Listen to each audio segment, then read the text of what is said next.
of Parshat Ha'azinu is a poem. It's a song delivered by Moshe Rabbeinu. It's a nevuah of what is going to happen to Bnei Yisrael, God willing the good and God forbid the bad, until the end of time. And part of this nevuah, part of this prophecy in our parsha is this. It's in Perek Lamed Bet, and it's Pasuk Mem.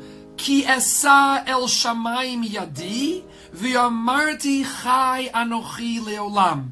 I lift my hand to heaven and say, I am life forever. I will live forever. I am life forever. And Rashi Rav Shlomo Yitzchaki tells us, and other Mefarshim tell us, that this is a promise. It's an oath from Hashem himself. Hashem is the one who is lifting his hand, so to speak, to take this oath, a promise from Hashem that the Geula will come. And we see similar language in Sefer Daniel. We see it in Sefer Shmot. Hashem says, I promise the Geula will come.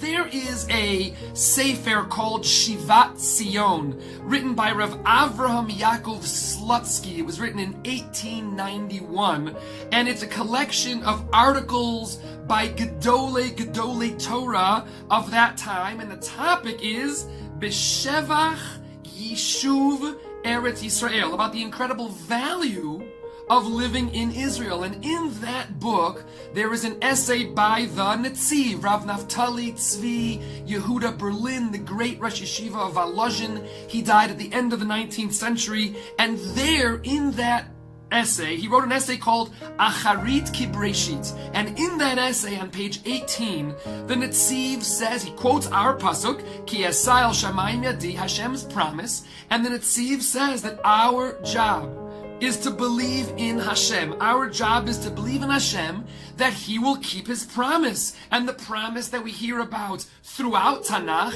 and the promise that we hear in our parsha. Ki esai el shamayim yadi v'yamarti chai anochi leolam. And then Netziv continues, and he says that even if the Geula does not seem to appear the way we think it will appear, we think it is going to appear one way, and it appears another way. It appears differently than we expected. Says the Netziv not to worry, and I'm quoting the Netziv, Ve'ein lanu lihitchakem lemor ki nitzrach liyot ba'ofen acher. Says the Netziv, there's no reason to be extra wise, so to speak, lihitchakem, to outthink Hashem, so to speak, to say, no, I know how the Geula is supposed to look, and it doesn't look like this. No, says the Netziv, Hashem promised the Geula will come with a promise. Ki esai el shamayim yadi, He lifted His hand, so to speak, to Shamayim, and we must believe it, we must wait for it, we must embrace it when it comes, even if it doesn't look the way we think it's going to look. That's the way the Geula happened in Mitzrayim, says the Netziv. He says that Bnei Yisrael and Mitzrayim never heard of Moshe Rabbeinu. He lived in Midian. They thought the Geula was going to come through Aaron. They knew Aaron. They didn't know Moshe. No, the Geula came a different way. It's okay. But the Geula will not necessarily come the way we expect it to, says the Netziv. Rather, Hashem promises it will come in whatever form and whatever process Hashem desires. And that is what we wait for. And nowadays, some people look around Israel and they say, yes, of course, there are tons of people making Aliyah. Yes. And there are tons of men and women who are learning Torah in Eretz Yisrael. Yes. Like never before. And there are flourishing businesses and construction and imports and exports. Yes, it's all happening.